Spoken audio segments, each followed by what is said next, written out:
Did you go to school today? And in Singlish, it's today go school na. What? Is that even English? It's English.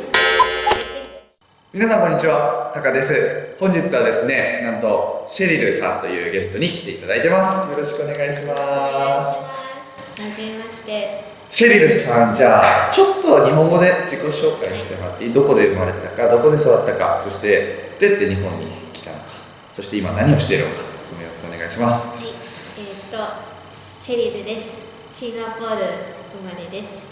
大学生の時に日本に来て、4年間ぐらい経ちました。で、今東京で働いてます。すごいですね。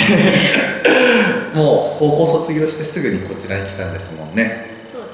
で、話せるのは英語はもちろん、日本語も今のように本当に上手な方です。あとは中国語？中国語。中国のレベルはちなみに今言うとどのぐらいですか？いや、ちっちゃい頃から喋ってたから、日本語と中国語だったら全然中国語やっぱり。中国でもそんなに差はそんなにないと思います。そうなんですね。日本語が上手くなりすぎちゃってって感じだよね。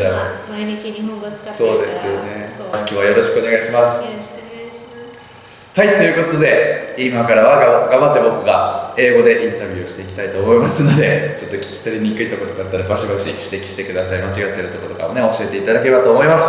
So, first of all, I wanted to ask you a little about Singapore and about personality of Singaporean. To compare to Japan, it is said that Japanese are a little bit shy and they are said to be a little polite. What about Singapore? I think Singapore is not complete, but Singapore is pretty opposite. So in Japan, you're pretty polite and you learn how to be formal when you're speaking to people.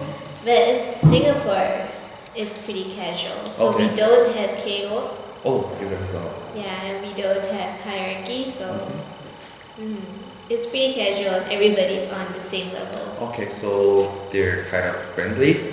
Pretty friendly. Okay. When you came to Japan, you felt like, oh, they're really formal. Did you think that way? I think so, because if you want to fit in, I felt like I had to learn keigo. I had to learn how to be polite to people in Japanese, and we don't have that in Singapore. Or in general, we don't have that in English. Okay. So, of course, yeah, right. Yeah. Which is more comfortable to you?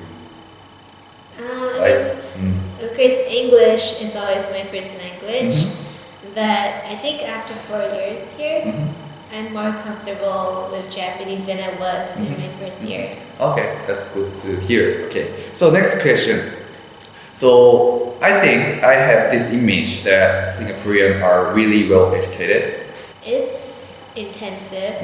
So education is really important in Singapore because manpower is our greatest asset. So from a young age, you're studying really hard. And you go to tuition after school. I think it's similar. In Japan, you go to juku. So in Singapore, we have the same thing. Okay. So grades are really important, and academic excess is something that they push really hard. Okay. So studying is really important to get job or something. To even go to university, you study hard in primary school to get into a good secondary school. You study hard in secondary school to go into a good junior college. You study hard in junior college to go to a good university, and so on. Wow, that's pretty similar to Japan. So you don't stop. Okay, never stop learning, right? Wow, so you studied hard as well in Singapore? Yeah, okay. No choice. Wow. Okay, what about economics in Singapore? So it's like, I think Japanese price are kind of low, I guess. But what about Singapore? Is it cheaper? Everything? If you're a tourist, it's not cheap because all the tourist attractions, they're all really expensive. But if you're a local and just living in your everyday life, things are pretty cheap. Okay. So you can get a full meal for maybe 400 yen. Wow. Yeah. Just like half an amount of Japanese foods, right? Okay. So are Singapore foods good? I think Singapore food is really good because we're multicultural. So we have Chinese food, we have Malay food, we have Indian food, we have all kinds. Oh, that's interesting. So you never get tired because we have a lot of variety. Okay, wow. I think I'll try that. You should. Because here in Japan, we don't have a lot of Singaporean food restaurant, right? No, there isn't many. Maybe a few. Maybe you should take me. Yeah, there's really good. Do you know laksa? Laksa? Chicken rice soup. No. They're I've never famous heard. Singaporean food. Okay. So is there any good restaurant there? There is one Singaporean restaurant in Harajuku. Harajuku? Yeah, it's really good. More expensive than in Singapore. I think it's about twice the price Wow. of what it would be. So it's like usual Japanese food restaurant, right? Yeah. Okay. So tell me a good point of Singapore or the bad pros and cons. I mean, The good point of Singapore is food. food. Food Okay. is good, and also I think safety is very good. So we're generally a very safe street. Okay. We have safe streets. The bad point is we're small and we don't have many things to do. Okay. So in Japan, you can go on trips to different prefectures. There's a lot of things to do. But in Singapore, you're done with everything in one day. Okay. So it's like, how large is Singapore country? Singapore is the size of Tokyo, 23 Okay. So it's pretty small. It's very It's small. like you're living in just Tokyo. Yeah, you can drive from one end to another in 1 hour. What? Yeah. Really? And then you cross to the next country. Okay. So please tell me about a little about Singlish. So Singlish is a form of English that's native to Singapore. So because we have so many different cultures and ethnicities in Singapore, we combine Chinese, we combine English, we combine Malay and Tamil, and it just became our own form of English. Okay. So that's Singlish, Singapore English. That's why we call it Singlish. Yeah. So could you do an example for us, like what Singlish is like? So I prepared 4 sentences here. Okay. So first you can read it aloud in American English. Yeah. Okay? And after that you could say it in Singlish. Okay. So the first sentence, did you go to school today? And in Singlish it's, today go school na. What? Is that even English? It's English. Okay, the next one. Yeah, I went to school today. Go ah. What? We cut up the grammar Okay. and just. Okay. Wow, that's okay. Last one. Did you want the assignments from English class? Did you want the assignments from English class? You want the English homework now? Okay, that's awesome.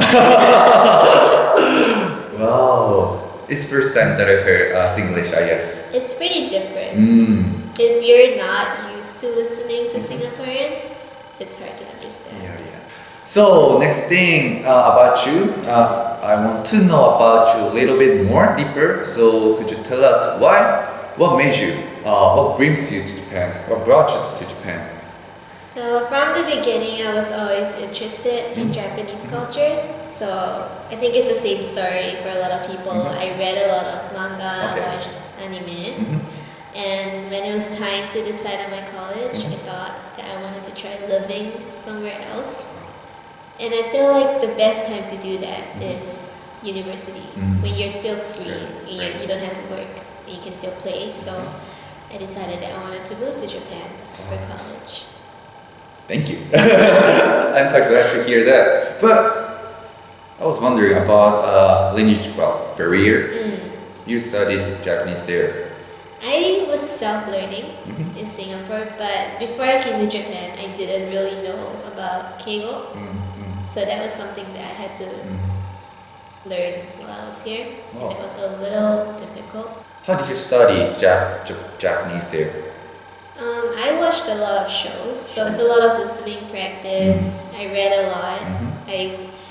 Also, one thing that I did was I read Japanese blogs. So you learn how to speak Japanese in textbook, but it's a little formal, right? It is. So I was reading a lot of blogs and learning how to converse more normally. Okay, so when you came to Japan, it's pretty different from Singapore, right? So what surprised you most What surprised me was 上下関係。上下関係。That was strict. I was in a bukatsu for a while, for 1 year, and it was really surprising to me how, like, it's very structured. It is. Because you have to obey the, older person. What club were you in?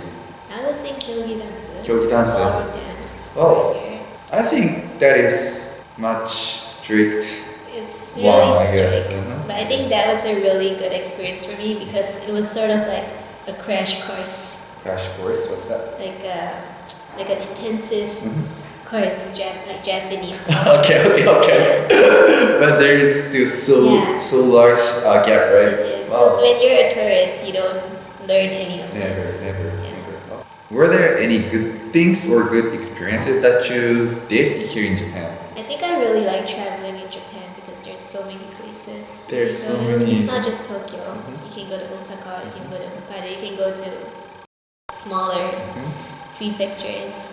Every single prefecture has different places, right? That's why it's fun. It's so unique, right? Please visit Japan. So finally, do you have any advice learning English for Japanese people? My advice is first you need to be interested in a language. So it's going to be harder if you don't have the motivation. So one really good tip is to watch a lot of movies and just get used to what you're listening to. はい、ということで今日はシリルさんにインタビューをさせてもらいました。ありがとうございました。でやっぱり言語の習得の方法について最後聞いたんですけど、やっぱりその言語に興味を持つということが大切だということは本当にそうだなと思っていて、僕もすごく映画とかをたくさん見るんですけど、そういうとこからだいぶ好きになってね、モチベーションも上がると思うので、ぜひね、たくさん映画とかドラマとか見ていただいて楽しんでね、学んでいただければと思います。もし参考になったなとか面白いなと思ったらぜひいいねとチャンネル登録をよろしくお願いします。今日もご視聴ありがとうございました。